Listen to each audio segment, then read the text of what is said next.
but they've started with this assumption that belief in God isn't real.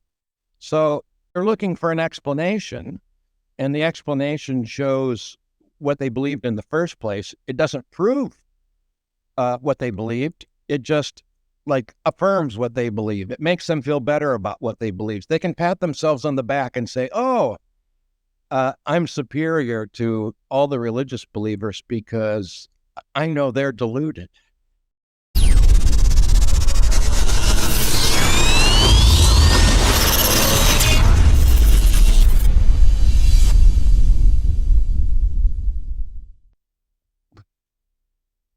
Assalamu alaikum wa rahmatullahi wa barakatuh. Welcome back to Incisive Thoughts. And today we have a very, very special guest. Today we are thrilled to welcome Dr. James Kelly Clark, a renowned philosopher and professor with a distinguished career in ethics, philosophy of religion, and moral psychology. With numerous publications and a deep commitment to exploring the intersections of faith, science, and human nature, Dr. Clark brings a wealth of knowledge and insight to our discussion. We are excited to dive into his latest work and thought-provoking perspectives. Let's call him on stage. Good morning. Thank you for the kind introduction. Good morning, doctor. How are you doing? Good. How are you? I'm doing well. So the topic I forgot mentioning, the topic was, of course, your book, the brilliant book known as God and the Brain. So I was recently going through your book. But before going through your book, actually, I was going through another book. It is known as The God Part of the Brain. It sounds very similar to your book, but when I was going through this book, this book by Matthew Alper, so, the author was making a case. The belief in God is more like how honeybees have this kind of instinct to make honey, and, the cone should be in a hexagonal shape. He was kind of making an argument. Within his argument, there was some implication that he did not dwell into, which was that, just because there is a belief, that there is an instinct within human beings that, we are kind of inclined to believe in God. Therefore, he concludes to some extent, I'm paraphrasing or oversimplifying what his argument was, that God is just a figment of the imagination. Whereas when I dwell into your book went deep into epistemology and gave me a completely different perspective. Not just this, but there are many other kind of prevailing narratives, like, for example, God in the Brain or the God helmet, for example. So what is your view on this? Do we have maybe a part in our brain which kind of is, when stimulated, makes us believe in God or something along those lines? What do you have to say about that? So just a couple quick comments. Probably the most famous book around the world in the past 20 years on this topic is Richard Dawkins' The God Delusion. And he relies on some work in cognitive psychology. And he thinks that people that believe in God are deluded. And he thinks he knows why. He thinks he can show that we have something like a God faculty that produces belief in God, and that shows that God doesn't exist. Daniel Dennett's a philosopher who wrote a book called Breaking the Spell, and I think he thinks belief in God is like a collective illusion. Jonathan Sachs thinks that God is an hallucination. He's a neuroscientist, and he thinks it's like a hallucination. It's something we project on reality that really isn't there. So there has been a lot of work in the last 20 or 30 years based on, I think, some good science and neuroscience that our minds are inclined to believe in God.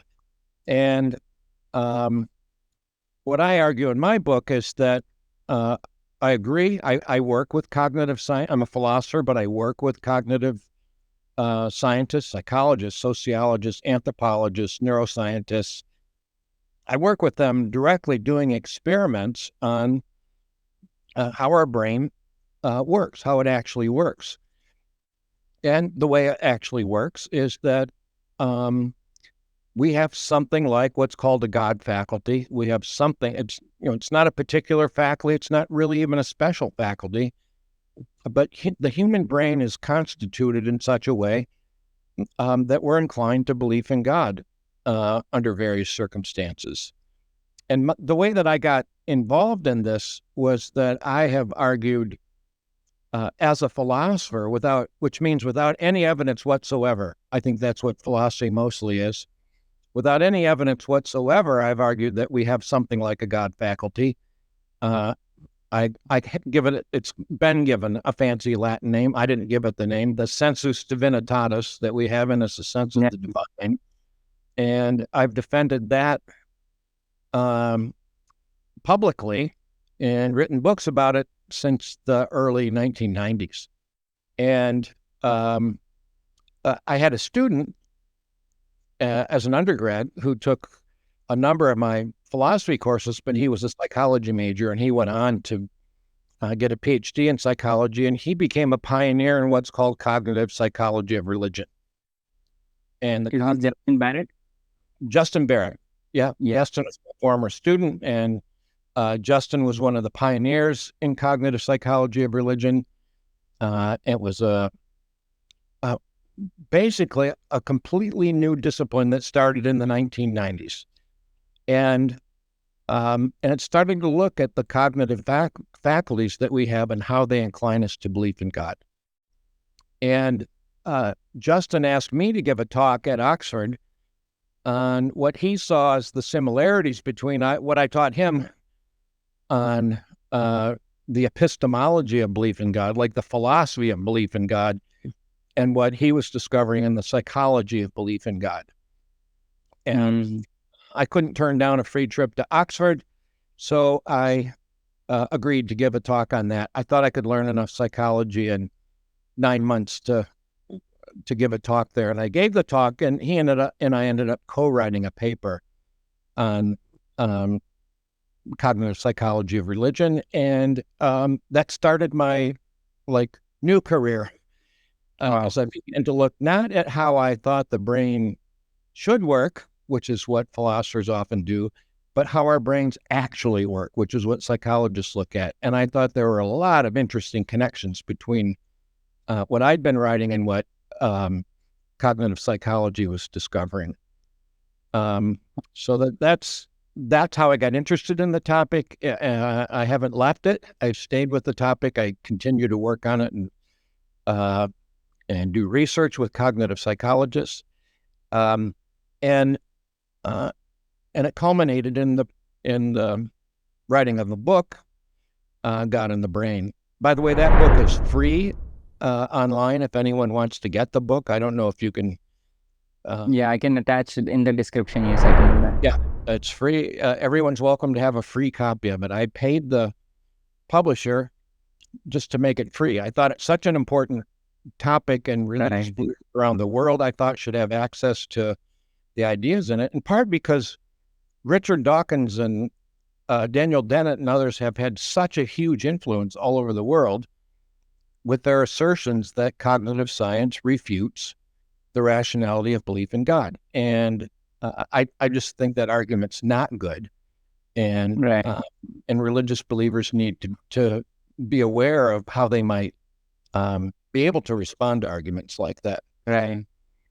And in fact, this can actually be, as you have also demonstrated in the book, actually something that is in favor of theism instead of actually being something against theism. Like, for example, in Christianity also, you have this idea of sensus divinitatis, and in Islam, we have something like the fitra, which kind of expects human beings to have faculties that would incline them to believe in God.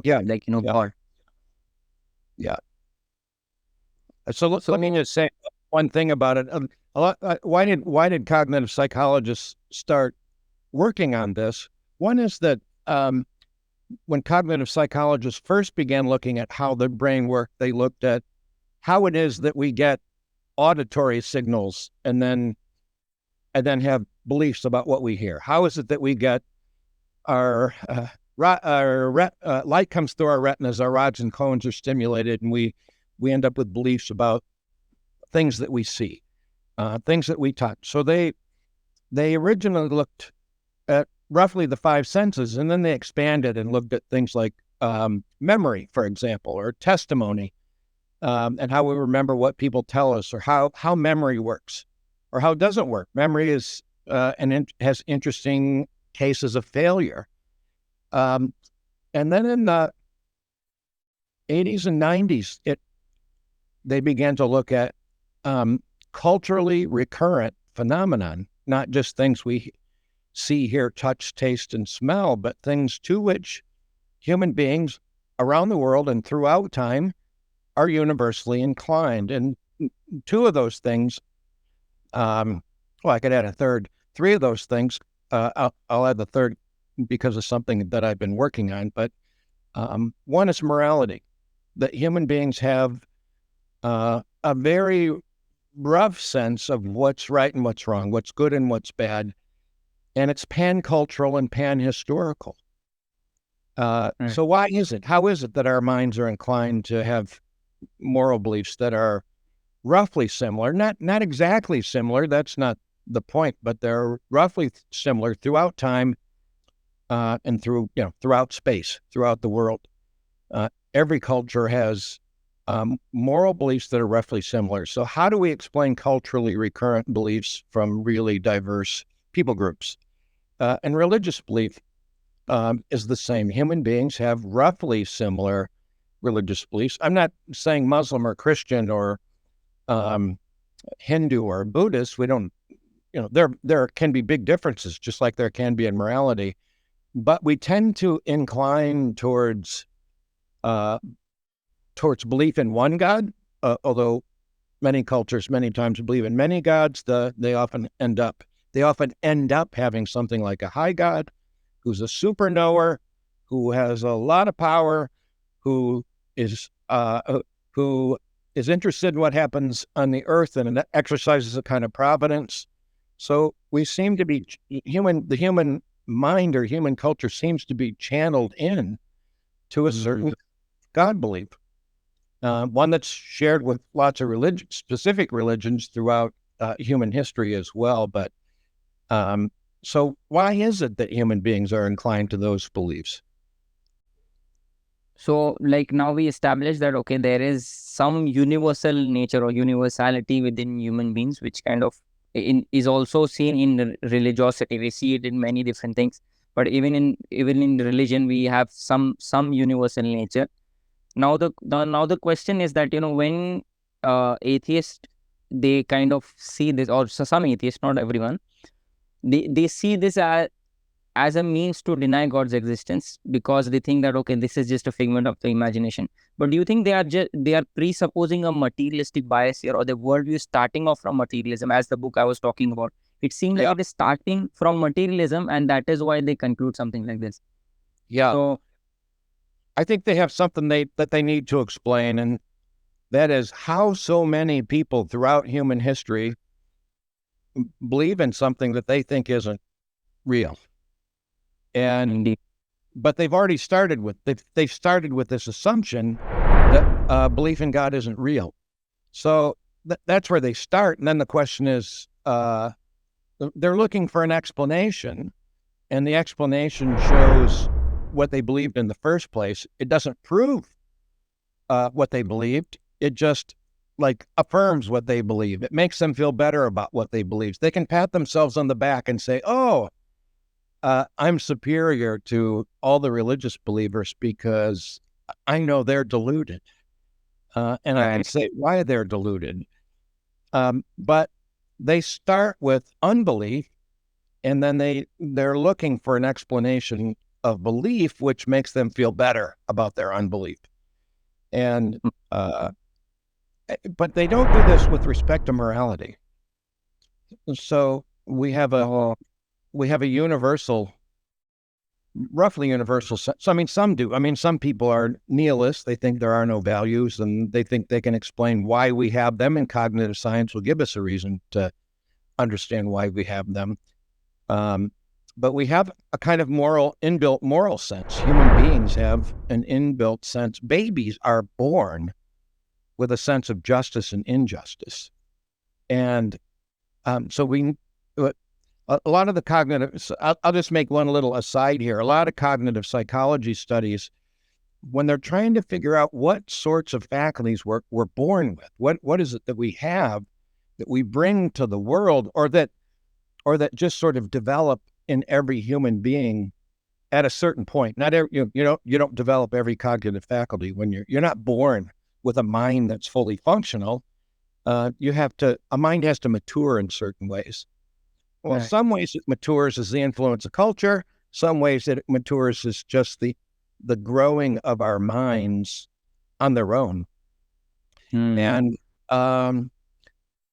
so I'll just give in one example.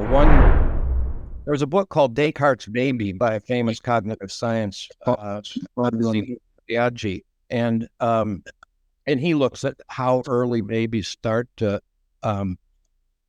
how things built into the mind start to automatically structure the way the baby sees the world. So our mind, that's just the way our minds work. A lot of things are built in. They produce beliefs over which we don't really have that much control. And they occur very early on in babies and in human beings. And one of those faculties that we're circling around is something like the God faculty, that we're inclined, human beings are inclined to believe in God. Okay. And like in cognitive science of like religion, there's one more thing, which is that when we are like, I think Paul Bloom, Jesse Bering, they allude to something like this, which is that we are viewless, since like, the natural, or I would say the default position of human beings is being dualist instead of being a materialist. That's right. Is that? Yeah. You can give a brief about dualism also? Like, it's basically like the material world, and then there is soul, like, or like there's an immaterial aspect to reality, something along those lines, right? Yeah. And so usually the work on natural dualism is the work that human beings are both material and spiritual, or they have a soul or mind or something. I've been talking about the brain because it's irrelevant to the work that I do. The issue of dualism is irrelevant to what I do, so it's not about whether or not we have a mind or a soul or a spirit that's independent of the body. So I don't talk about that in my book, but a lot of cognitive psychologists have done work to try to show that humans are natural born dualists. That is, we think human beings are made up of both body and soul, or body has different names: body and spirit, mind and spirit, brain and spirit. I say body because human beings didn't know that brains were where people did their thinking, and usually the whole part's related to the thinking part, or the rational part, or the emotion part of a person. So usually that there's a distinction between body and soul, and there's a lot of interesting work done, and it starts early with children on what they believe when a person is separated from their body, and they think persons can be separated from bodies, and that means that persons are not, in a child's mind, essentially embodied, where we have bodies, but what makes us most essentially a person is our mind, our the thinking part of it. And also, I did cognitive science of religion studies in China, and I initiated. We were told there's no religion in China. You won't hear any. You won't hear from anybody in China anything about religious. Academics have been taught there's no religion in China. So Justin Barrett and I trained 5 cognitive psychologists, Chinese cognitive psychologists, and they went back and did the first experiments. And one was an afterlife experiment. And afterlife belief usually that people hold. I don't know what the Muslim view on the afterlife is. Most Christians, most people, it turns out, believe that your body goes into a grave, but your soul goes to heaven. So most people are natural dualists that have a body that's in the physical world and stays in the physical world. When you die, the soul goes up to be with God. And they did an experiment with, the Chinese did an experiment with undergraduate students who've had plenty of time in China to be trained in materialism. China is very anti-religious. And over 60% of the students thought that when you die, your body stays on the earth and your soul goes up to some other place. So Right. we confirmed a very famous result in the cognitive science of religion that people are natural born dualists. Culture can beat it out of you. So, Right. or eliminate it. I mean, there are things we don't believe in much. We don't believe in fairies and goblins and elves. There are lots of things we don't believe in that early humans believed in, or humans throughout history have believed in. So culture plays a role, can play a role in eliminating the things that we believe in. And in China, they've had now, I guess, 75 years of institutionally enforced atheism, and yet and also like an official commitment to materialism. Yet at the end of result of that, over 60% of college students in China still believe that we have souls in addition to our bodies, and that we survive death. So even China couldn't beat that up, people. Right. Yeah, that's fascinating. Yeah. So coming to one very interesting topic which I found in your book, which was talking about naturalism and how naturalism is self-defeating. So can you unpack that for us? Like, what is naturalism and how is it self-defeating from an epistemological point of view? So the claim is that. So I think evolution is true. At any rate, it's the theory for the origin of humanity for naturalists. And so let's assume it's true. We don't need your audience can believe what they want on this, but let's just assume that it's true. And at least naturalists think it's true. That's the key point. This is the naturalist explanation for the origin of life, or I guess the evolution of life, the creation of various species throughout time. So if you're a naturalist, then you think that naturalism is a view that roughly that there is no God, that there are no gods, where we don't have a mind or a soul or a body, that life has no purpose or end or goal, like there's no supernatural entities. Everything is just what we find in nature, maybe ultimately what can be explained by physics or biology. Like that's all there is, just nature, no supernature. And so the naturalist doesn't have something like God to appeal to think that God might want us to think that we might have evolved to believe true things. And so evolution by natural selection doesn't care about us believing true things. All evolution by natural selection cares about is how we behave. And we behave in ways that help us exist a little bit longer, and creatures that exist longer are able to have more time anyway to procreate and then pass their genes on to the next generation. So all evolution cares about is living longer. That's all it cares about. It does not care about the truth.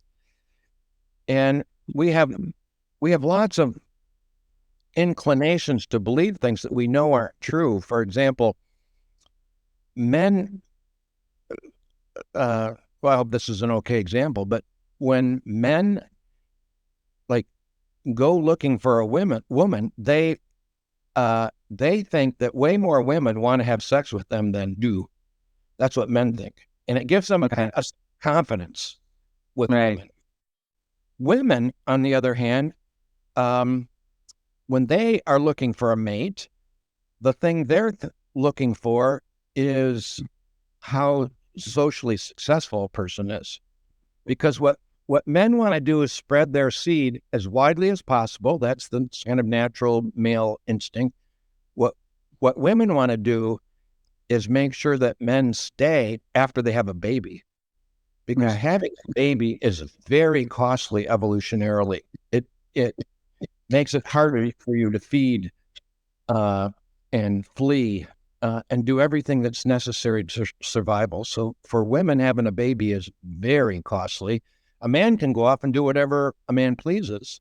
So what a woman wants is financial stability. So men are looking for 20-year-olds who want to have sex with them, and they think all of them do. And what women are looking for are 30-year-olds that have an established career and who are trustworthy and have the funds, and a house or a hut or whatever, and will stay around and take care of the baby.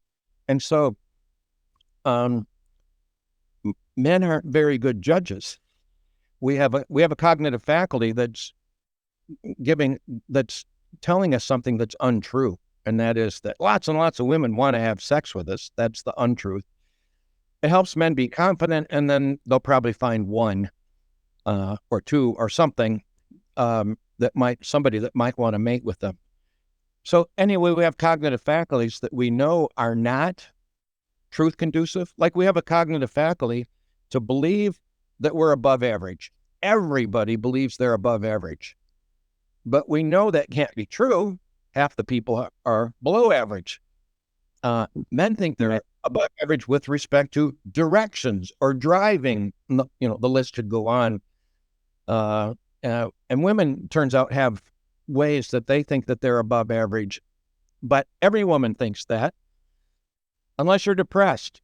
If you're depressed, you tend to actually have a more realistic sense of who you are. Depressed people don't have these defense mechanisms that are telling them untrue things sometimes. At any rate, we cannot all be above average, but it helps us get through the world if we're confident and think that we're above average. So we have a lot of cognitive faculties. We know we have a lot of cognitive faculties that are not aimed at the truth.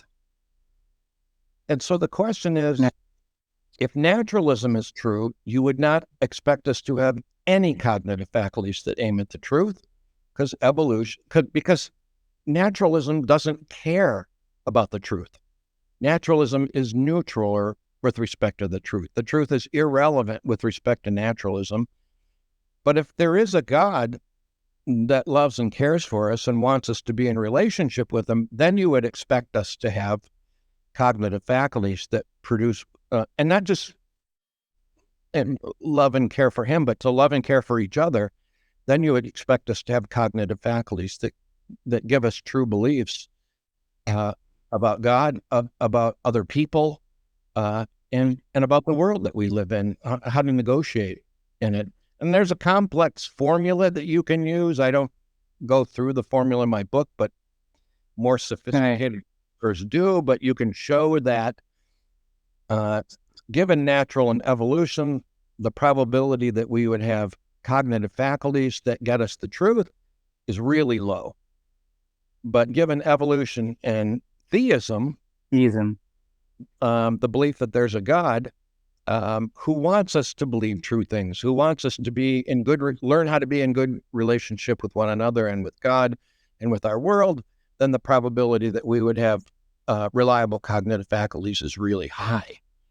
And that gives you reason to prefer theism over naturalism, and turns into an argument in favor of theism. So I think that we have cognitive faculties that are truth-aimed. If we make that assumption, then I think we have more reason to believe in God than less reason. Quite a bit more reason, actually. So I understood, what you explained. So naturalism basically, the worldview of naturalism, as you explained, cannot, tuned in with evolution, it gives you a less probability of you having true faculties. But the fact that we have true faculties, and that is of where we have to start when it comes to knowledge or building knowledge. Naturalism cannot actually, in a good sense, account for this kind of truth-bearing faculties that we have, as you have kind of that's right, alluded in your book. So, so in that sense, there's no reason to think that what we believe is true And theism gives us good reason to think that what we believe is true. Not everything, of course, but that overall and by and large, that God wants us to have faculties that get us to the truth. Right.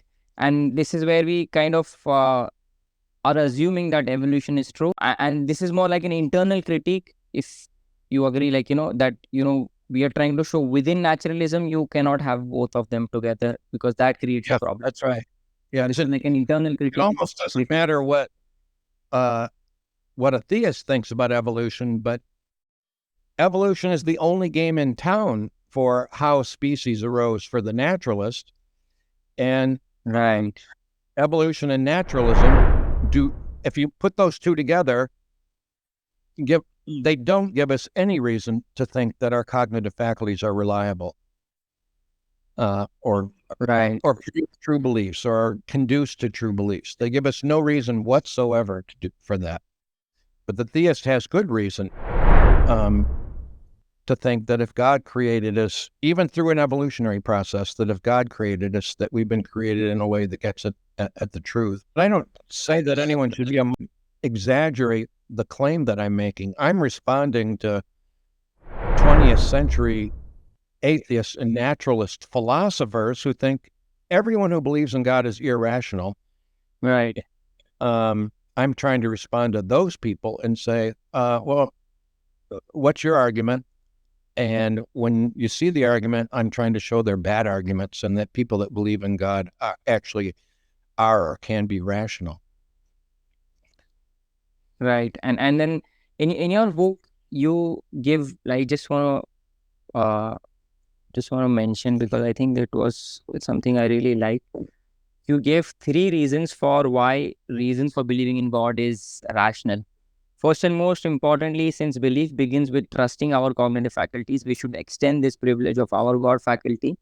I mean, in the sense you're trying to argue that, because it is something that is automatically delivered to us, it makes sense. It is very much rational to accept them, unless we have a distinction. I'm just saying, look, all of our beliefs are based on trust. We hardly ever argue to any of our beliefs. We trust that the world is the way we see it, that my computer screen is smooth because of the way I feel it. I just automatically believe it's smooth. I believe that it's windy because I'm hearing wind go by the window outside. We trust our cognitive faculties. That's just the way it works for most of the beliefs that we have. 99.9% of our beliefs are based on us trusting the deliverances of our cognitive faculties. And I'm saying we have a God faculty, we need to extend that trust to that. So there's no reason not to trust it. That it's to think that the God faculty is somehow different, but we don't know that. Is to treat it, the atheists are treating the God faculty different from 99.9% of our faculties, but there's no reason to. We have a good reason to trust we have reason to trust all of our cognitive faculties. Right. And then if they are not trusting the God faculty, that would be selective skepticism to some extent, or a double standard, because in the end, like, for example, if we assume that, okay, our logic is applicable and, our intuitions that incline us towards some logical principles and some many other things, some moral principles, as you mentioned, all of them are kind of automatically delivered to us by our cognitive system. And just selectively saying, I'm not going to believe in this, but this is questionable. Agree? Then that's what you're trying to. Yeah. Okay. Yeah. And then the second reason you mentioned is, while philosophers, and I think this was very intriguing, while philosophers are found of daunting arguments in favor of their philosophical commitments, such as free will or the nature of morality, it is not a requirement of reason that ordinary folks base their views on free will or the nature of morality on philosophical arguments. So let me summarize what I understood, and correct me if I'm wrong. So you mean to say that, all these kind of philosophical arguments about, like, does free will exist or not, that can go on and that sometimes might not give you any kind of conclusive evidence, either this side or that side. But living as a normal human being and living life normatively, we kind of, in a pragmatic sense or a parsimonious sense, uh, accept one, like, that there is some aspects of morality.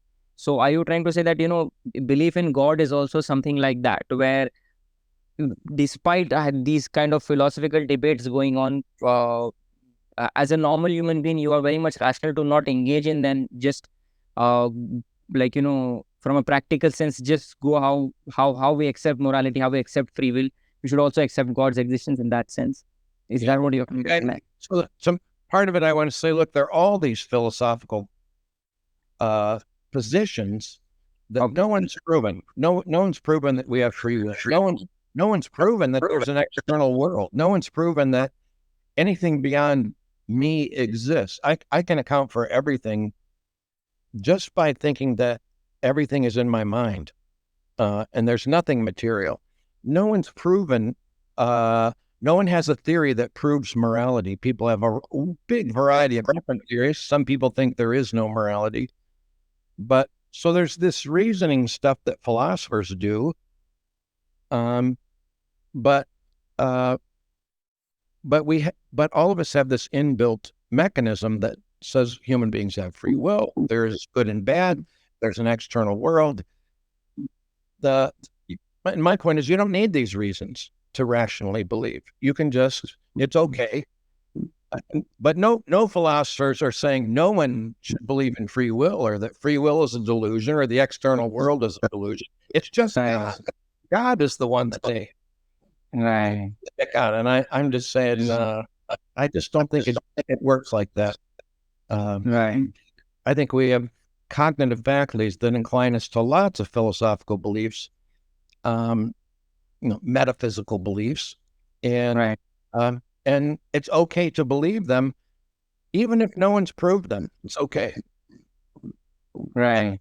Philosophers can keep debating and offering arguments for and against, but you don't need any of those arguments in order to be rational in your belief. Yeah, that's a very good point. And the third point you mentioned, belief in God is more like belief in a person than belief in a scientific theory. The scientific approach, doubt first, consider all the available evidence, believe later, seems woefully inadequate or inappropriate regarding personal relations. So you mean to say, like, God is like a person in some sense, and that kind of a relationship is very different to science, basically science, which is a different endeavor altogether. So that is what you're trying to say. Yeah. So these three things give us good reasons for why belief in God is rational. But if, for example, a skeptic asks us, ask this question, but how can I be sure that, I have a God faculty within me?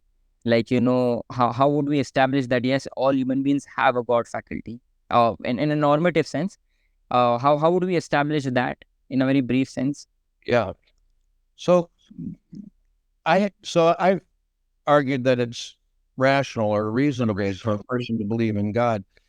It might be rational for some people not to believe in God. I haven't argued that everyone should, or that this proves that there's a God. I just have argued that that a person is okay. If you believe in God, you're okay. You haven't done anything wrong. Richard Dawkins is just plain wrong when he says that all believers everywhere are deluded. He doesn't know. He has no idea. He's just projecting his unbelief onto everybody. Right. That's the norm. And I'm saying, no, that's not. He's not the norm. In fact, he may be abnormal. Richard Dawkins may be on the high on the autism spectrum. So that may be why he doesn't believe in God. There are psychological reasons why people are atheists too. Right. There are cognitive mechanisms that incline people to atheism. So how do you know that we have a God faculty? I think the studies are pretty compelling. There are so many really good and interesting studies that have shown what it is what are the basic faculties that might incline us to belief, and what are the basic faculties that might incline people to unbelief. But it's not an argument that there is a God. My argument is that if you believe in God, you're probably rational in your belief. And then what you mentioned, like now, if in modern times, if you notice, education is very secular, and there is a kind of secular aspect to education almost all over the world, especially in the US, I think, and UK. So because education is secular in nature, and we have this kind of cognitive bias, or as you mentioned, we want to go like accept whatever is normative, or whatever, like this kind of information bias, or this kind of social group bias we have. So that also, like going through secular education makes it more probable for you to, or for you to incline towards atheism. Is that what can be a possibility? Yeah, if the people that if the group you want to be a part of, they have done studies where someone will be in a room, and everyone in the room will stand up and start clapping, and sometimes people will feel the power to conform so powerful they'll stand up and start clapping. They won't know the reason why anybody does. Or they'll be done studies where people are in a classroom, something like a classroom, except everybody in the room is part of the study, and there'll be an obvious answer like, which square is bigger? And it's obvious that the one on the right is bigger than the one on the left, but everyone in the class will argue that the one on the left is bigger. So the correct answer is obvious, but everyone in the class will argue against the truth, and pretty soon people start believing the untruth. Wow. So the power to conform is enormous in human beings, and then also the power to want to have the characteristics of people that you admire, or a group that you want to be part of. So prestige bias, conformity bias are super powerful. In the United States, for example, it's nearly impossible for someone in a political science department to be politically conservative or right-wing. Well, how does that happen? Well, you have liberal political science professors. They select people who are like them, liberal political science professors. They make jokes about the right wing. They laugh at the right wing. And, students learn what it is that they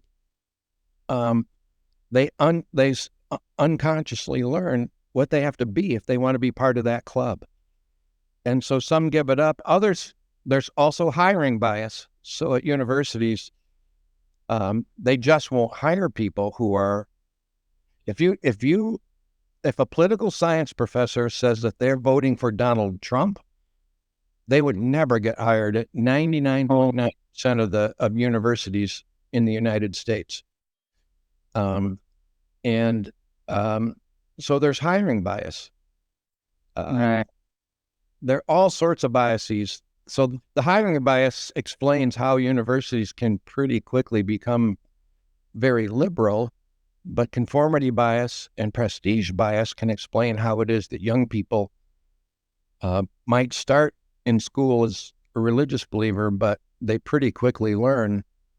And again, they're not making a conscious decision to give up their religious belief, but they learn if they want to be part of that group, they better not come out as a religious believer, and may even end up an unbeliever. So atheism acts like only theists have cognitive faculties that incline them to belief, but atheists have cognitive faculties that incline them to unbelief. Right. So like, in concluding to this aspect, I mean, and how we started off the conversation is like, just because we have some kind of faculty within us that inclines us to believe one thing or the other is not a very good reason to reject it.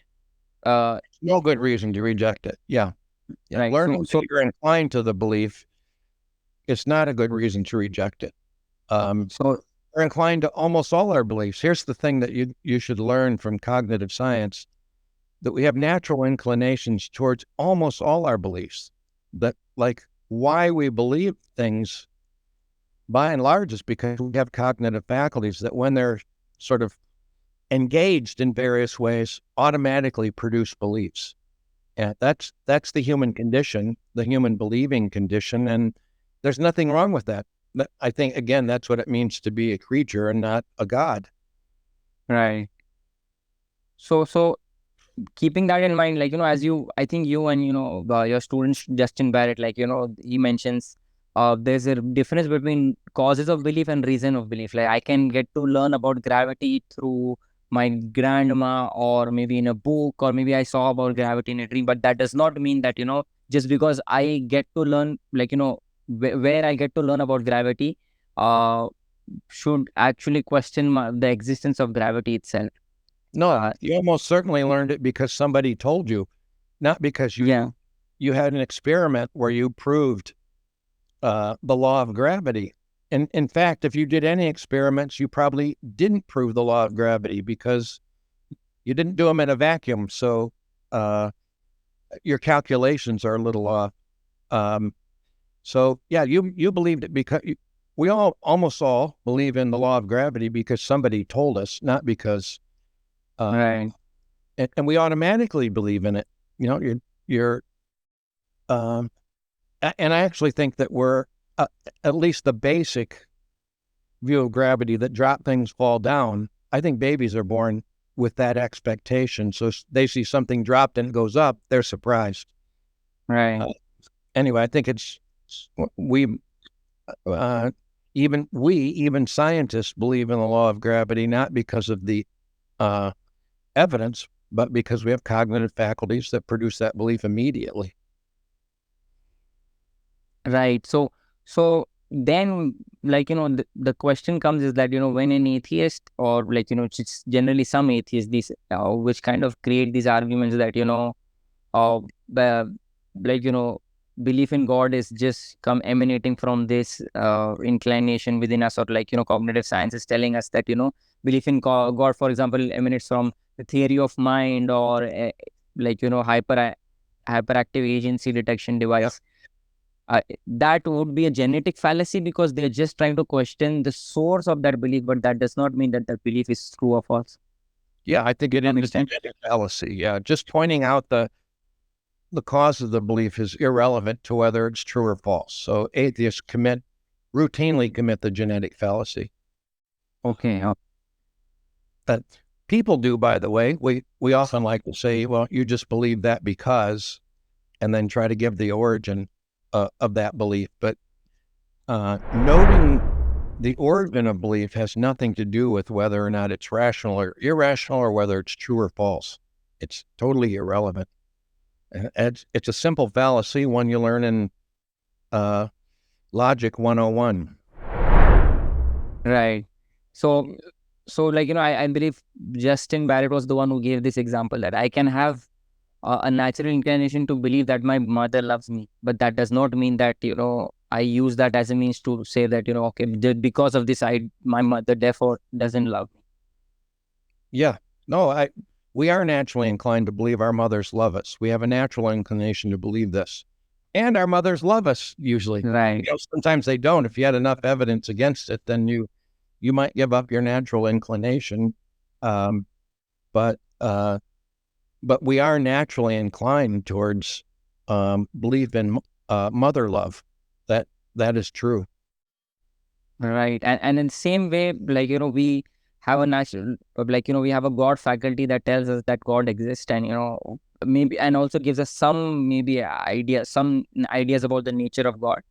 And, like, if God exists, and, a theist accepts that, then there's no problem in accepting that, you are born with these faculties, because God created you with these faculties to know him, and to get to know him, to acknowledge his existence. Yeah.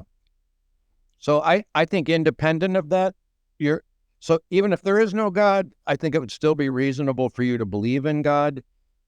Then here comes the evolutionary argument against naturalism. Interestingly, believing in God also gives you, like, even more warrant for your belief. there's a God, or even more warrant for your belief that atheism is not true. So you don't need God really to explain why your belief is rational, why anyone's belief in God is rational. You don't need to appeal to that. I don't think. And yet, we can construct an argument that shows that there's a huge intellectual advantage to believing in God over unbelief with respect to what we can know. So it's like there's two really unconnected steps, and they're both interesting and make slightly different points. Okay, interesting. There's one more thing by the way, how much time you have? So I will keep my last question. Well, I don't have a big thing to do this morning, so. Okay, great. So there's something that you mentioned that, we kind of had a long conversation about that, belief in God is natural. We have this God faculty within us. But apart from that, it is, as you mentioned, there are other ways also to establish God's existence, or to establish belief in God. It's not that it's just this. Just like we can establish it via reasoning, we can establish it via testimony. And I think you were mentioning in one lecture, which was very fascinating, how we have Aquinas' 5-way. You have these kind of 5 ways of acknowledging God's existence, and one of them is the God faculty that we have. What are the other 4? Can you unpack that for us? So I don't remember all the 5 ways. Okay. I have them. Okay. I have them. So this 5 ways. One was, of course, the God faculty that we have. The second one was religious experience. Oh yeah. Okay. Yeah. So I remember now. Yeah. I think what I'm talking about here is how people might come to believe in God as a person. Like, you might think that there's a person. Right. What are the ways that people come to believe in persons? And so one way is to have a religious experience. And many people allege that they've had an experience of God. And not to go into lots of detail, I just argue that such an experience can ground a person's belief in God and can gauge our cognitive faculties and can be a way for a person to experience a person. Another might be that you didn't have an experience, but maybe your mother did, and your father, and they tell you that they had an experience, because testimony is a way of producing belief in other persons, and it's a perfectly reliable way. You can tomorrow tell somebody that you talked to me and that I said something, and now they have reason to believe, based on your testimony, what you say about me, another person. And so testimony is, I think, a reliable belief-producing mechanism in it. And testimony can go way back. Someone could could have had a conversation with the prophet and written it down, passed it on. So as long as there's a testimony chain that goes way back, you could have true beliefs about the prophet, and not that you ever experienced the prophet yourself, or even that you know anybody that talked to the prophet himself, but that somebody who knows somebody talked to the prophet. Anyway, it works its way back. And as long as that's true, you can have a reasonable belief, even if a testimony chain goes way back, and even if you can't prove that the testimony chain is true. If it just happens to be true, then you could have acquired knowledge about the prophet based on an unbroken testimony chain that goes way back. So there are all sorts of ways that we come in contact with persons. God, I think I mentioned here, God may write us a letter, like a book, the Bible, Revelation, or something, and then you could have you could get information about. I think I know some things about some people because they wrote a book, and I read the book. Okay. Not because I came into contact with them personally. So I look at ways that people might acquire true beliefs about God, if God is a person, Right. and they don't require, they're all ways that don't require an argument. And they're all really interesting ways in which we acquire true beliefs about other persons. Well, I think those would also be true of God as well. Right. And then the fourth you mentioned was reasoning. Of course, reasoning is well, like, via reflection or maybe step, like, if you create an argument for God's existence, that is also where you can, establish God's existence. That is very simple. The fourth one. Fifth one you mentioned is testimony chain that terminates in reasoner, which means to say that, okay, this is not a religious experience that someone had, but someone created maybe an argument for God's existence, and then you via testimony establish that. Is that what you're alluding here? I mean, can you read to me what I said again? So the fifth one you mentioned is testimony chain that terminates in reasoner. So the third one was testimony chain that terminates in experiencer, and the fifth one is testimony chain that terminates in reasoner. Oh, yeah.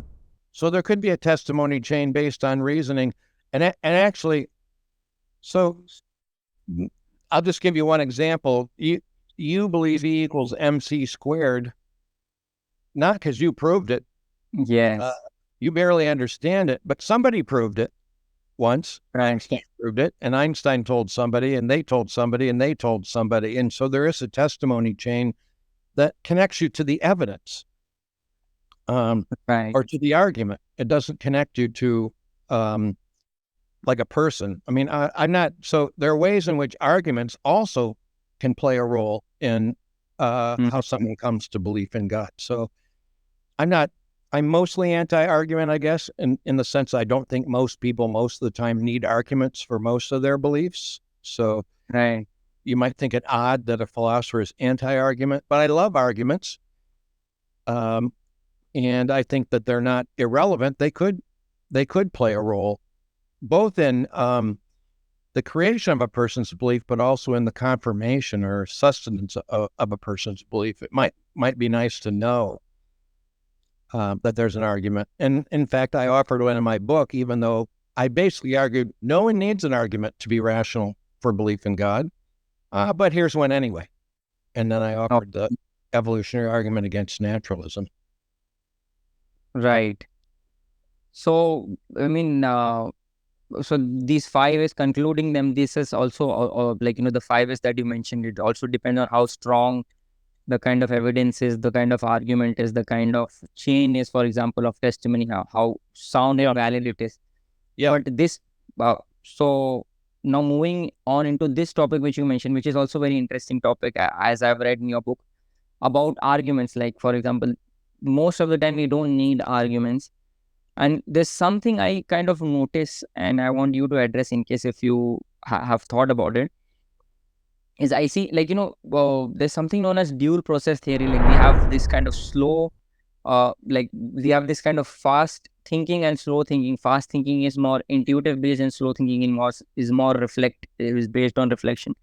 And in this dual process theory, like, I read somewhere or I heard somewhere that if a person becomes too analytical, and it reflects too much, it can actually affect his fast system. And then, he would always, like, do you agree with that? Like, if a person reflects too much, then, it can dampen, or, his intuitions to some extent, or his intuitive thinking would get affected by it in some way, shape, or the form. Yeah. So the dual system, Daniel Kahneman popularized it in a book called Thinking Fast and Slow. And what happens with the dual, and it's pretty clear that we do roughly have, we have cognitive faculties that work fast. Almost all of them work fast. almost all of our cognitive processes are like mental shortcuts, because early human beings didn't have a lot of time out in the field to reflect on lots of things. You had to decide right away if you saw somebody, is that a friend, is it an enemy?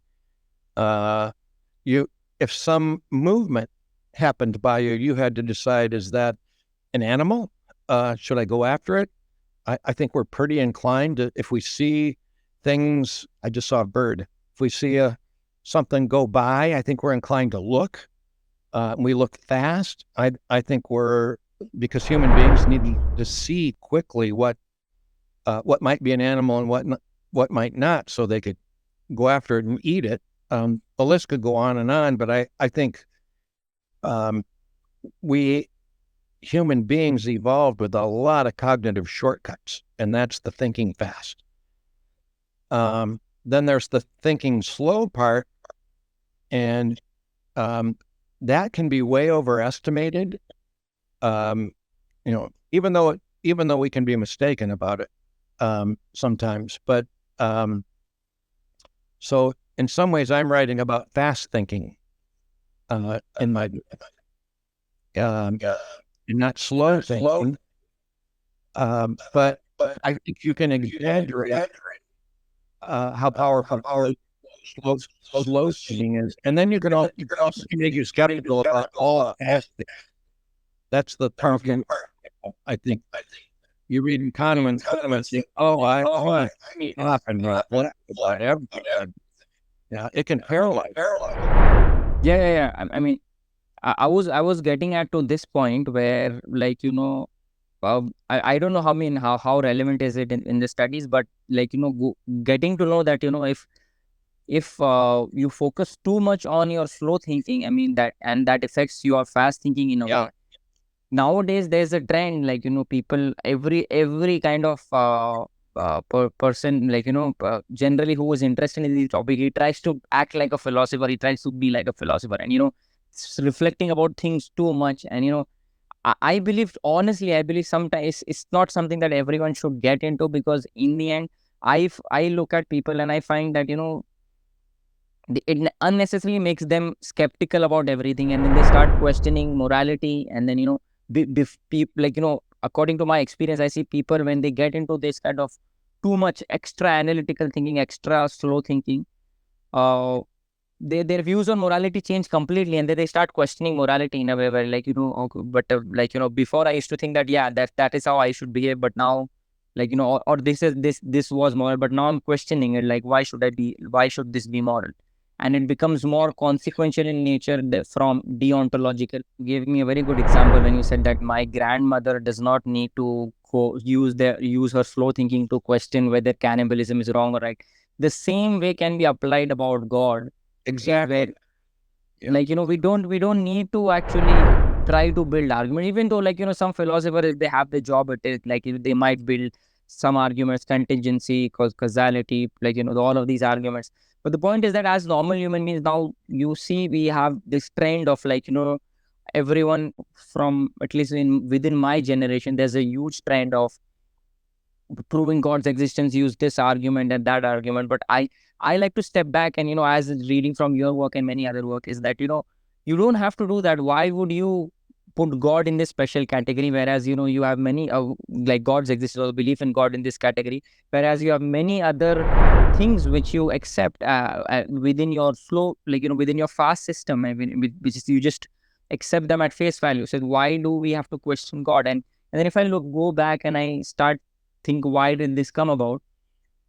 Do you think modernism has a role in this, where modernism, like, the emergence of modernism also kind of made, like, created this trend of extra focus of analytical thinking, and that affects to some extent why we see that atheism is so rampant at these times? Because everyone is like, no, to believe in God, in order to believe in God, in order to look rational, I need to have arguments for.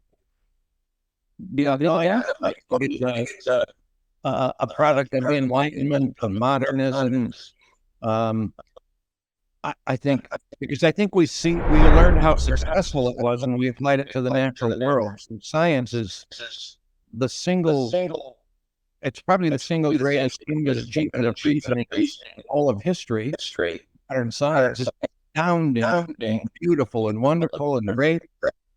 But then we think we should apply the scientific method to everything. Right. It's great for understanding the natural world. Not so great for understanding everything. So we move it over in areas where it isn't. And I've tried to argue that God isn't a scientific hypothesis. Dawkins thinks God is a scientific hypothesis. Some people do.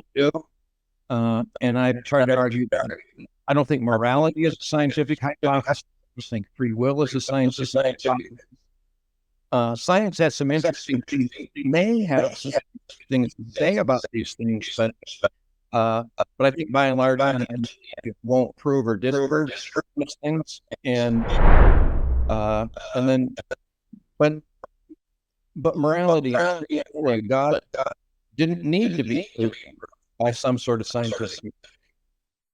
Right. Right. I mean that was something like, I had been thinking about, and you kind of confirmed, that this has a role in it. So that clears many of my questions within my head. So just getting back to just one thing, I think, which maybe needs a little reiteration, which is that when it comes to our belief, as you mentioned, when it comes to having a God faculty within us, as an individual, if my starting point is belief in God, irrespective of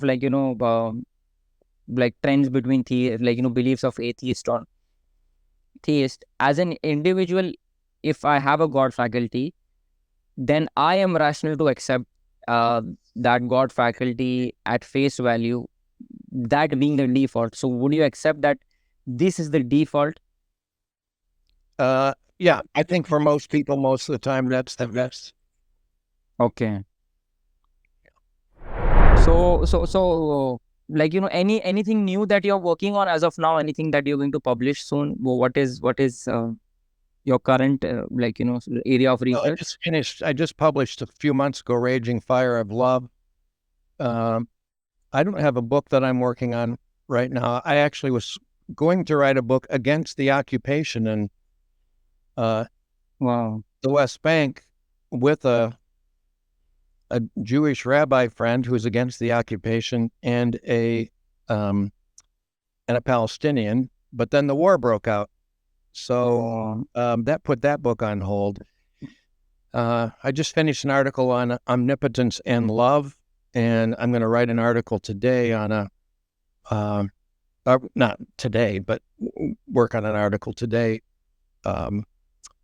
on whether or not the multiverse, whether or not a certain interpretation of the quantum mechanics basically says that every universe exists, and there are some universes that everyone's life is miserable and horrific, and so people have used that to raise a version of the problem of evil. So I'm going to respond, and some people have responded. So I'm working with a physicist and a philosopher on that paper. So I'm going to work on that today. That's what I'm off to do next.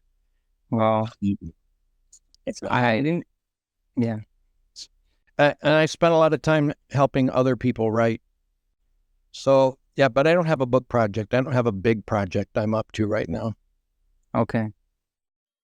And this thing I found very interesting that you mentioned that I never even thought of that, this kind of quantum theory where, you have this abstract idea of there can be a universe possible where things are miserable, can be used as an argument, for a problem of evil. Wow. I mean, how people think so deep, and, I never even thought of that idea that can be used as an argument against God's existence. So how would you respond? Can you give a very small, brief answer to that?